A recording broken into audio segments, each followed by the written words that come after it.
Hey y'all, welcome to Racing Crafts. I know it's been quite a while since I did a video. I'm gonna try really hard to start making these again. It's just, sometimes it takes extra time to film a video, and I don't always have that time to stop and film a video, especially when, like I said, I'm making the numbers that I make. We do anywhere from 50 of each product to 200 of a product. It just kind of varies, and it's what my business has become known for. I didn't set out to be the treat box lady or the dollar lady. It just kind of is what we fell into, and it's where we make money. And we found that we make money sometimes when other people don't. So the saying, if it's not broke, don't fix it. This is the case here. So this is what we do. And I have made the decision to kind of go back and do some of my packaging the way I had done it before. I had been trying to kind of change it up every year and make it new and different. And last year at a couple of our, at our most regular craft fair, which is Little Flower, which I've talked about in the past. It is our biggest craft fair. It is where we sell the most product. Some of our customers that come and shop with us every year kind of expressed their distaste with the ever-changing packaging, and they made it clear that they would prefer for us to kind of go back to how we used to package things.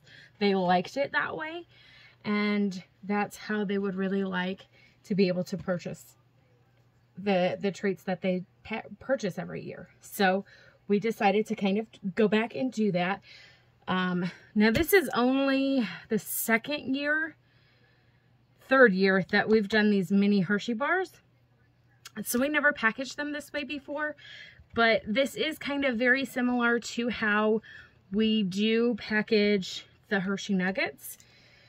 They're a little different, but that is the way that our customers liked them. So I'm going to try them this way and see how they do.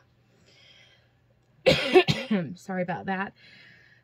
These are not necessarily our most popular, highest selling item. I have a leaning tower of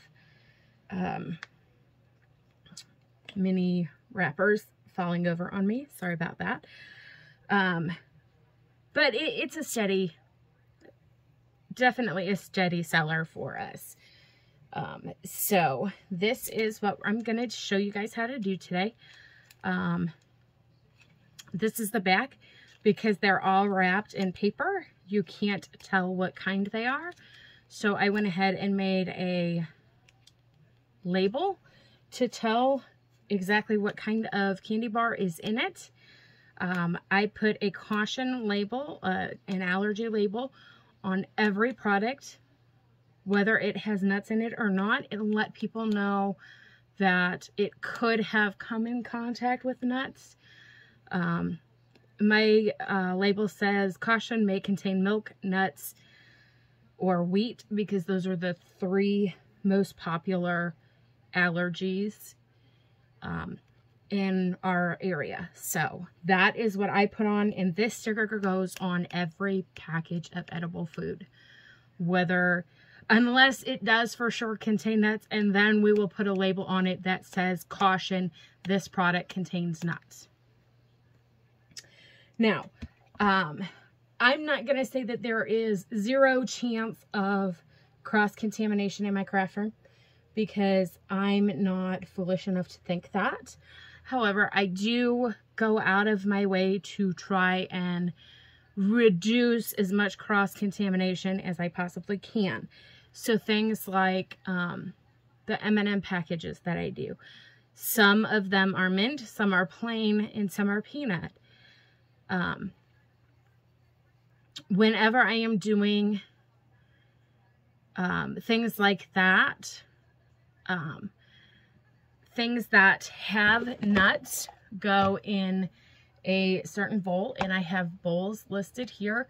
This one says no nuts, so anything that does not have nuts would be used in here. Of course, I would wash it before. I had coffee beans in here the other day, so there's little bits of coffee in there still, but I would wash this beforehand. I use a straw to poke things down, and I use a new straw every time, and I only use, like if I use a straw, I get the colored kind, so I know. So if I used this straw with nuts, after the nuts were done, it would go in the garbage and I would get a new one, so that I am mitigating any possible chance of cross-contamination in my craft space. Again, I'm never going to say that there is zero chance, because that's just not reality. And then each product gets a barcode. We have switched over to the barcode method of checkout and managing our stock that way, and it works so much better for us. So I'm going to go ahead and show you guys how I'm going to do this. I'm going to do some crackle bars here. I have taken some double-sided tape here. I just got this off of Amazon. And I just ran through a whole bunch of pattern paper and put a strip of the double-sided tape on the back of it. And for those who did not write down my measurements for these, I believe they're 1.5 inches. Yep, 1.5 inches by 3 inches is how big my pattern paper is here. And I cheated. I prepped beforehand and pulled the backing off. So I also have a piece of cardstock here that's going to go down in my packaging. And this piece of cardstock is cut at 2 1/8 by 4 3/8. And then I'm using a modified packaging. I bought it from clearbags.com. That's who I buy the majority of my packaging from. And this is the packaging I'm using. It's a 2 1/4 by 8 1/2, but I cut it down to about 6 1/4 because I didn't need 8 1/2, and it was kind of getting in my way. So that is what I did there. And now I just stuck 2 of these together by mistake. Okay, so what I'm going to do is I'm going to take this and I'm going to line it up here with the flap, and then I'm just going to roll it around. And because I'm not using paper necessarily, I am using a cardstock. I just use scraps. I'm going to grab a piece of scotch tape and tape it down to make sure that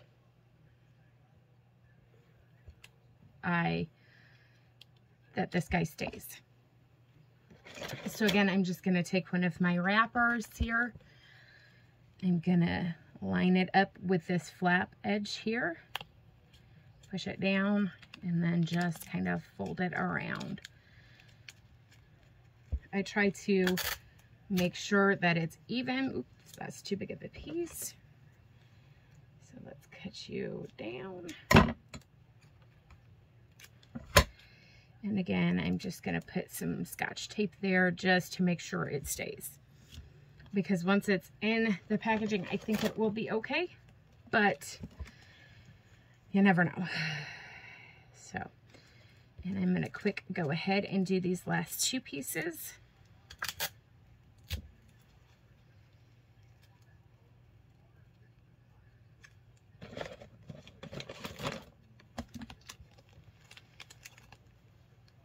Oops.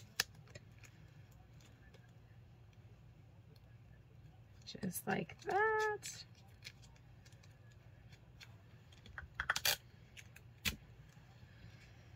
So this isn't something that takes a super long time unless you're doing, you know, 150.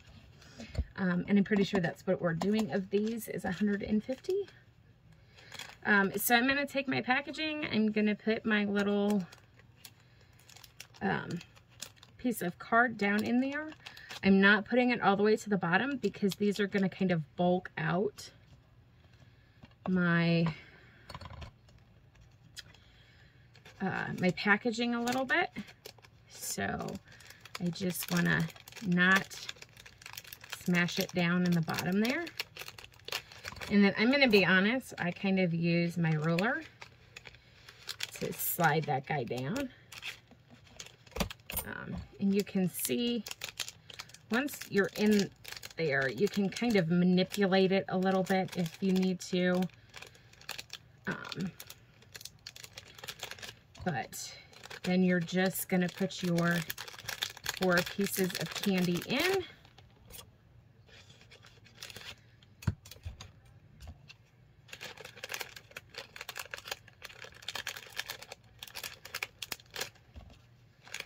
And these did have a self-sealing flap on it, which was really handy and cool.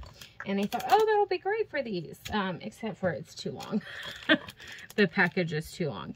I bought it for something else and it didn't work, so I threw it in a bag or in my bin, and I just kind of pick out what packaging I need for what project.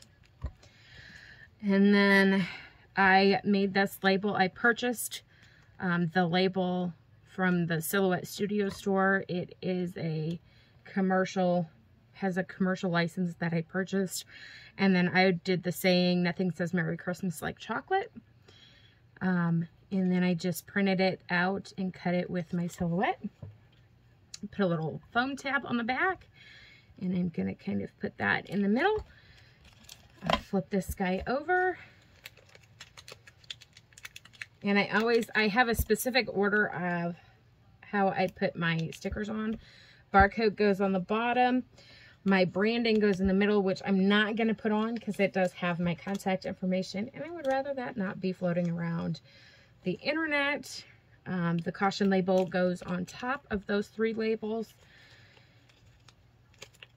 And then, whoops. I'm going to put what kind of candy bar it is on the top there. And that is it. That is how I am doing my Hershey miniature bars this year. So thanks for stopping by, guys. I'll see y'all next time.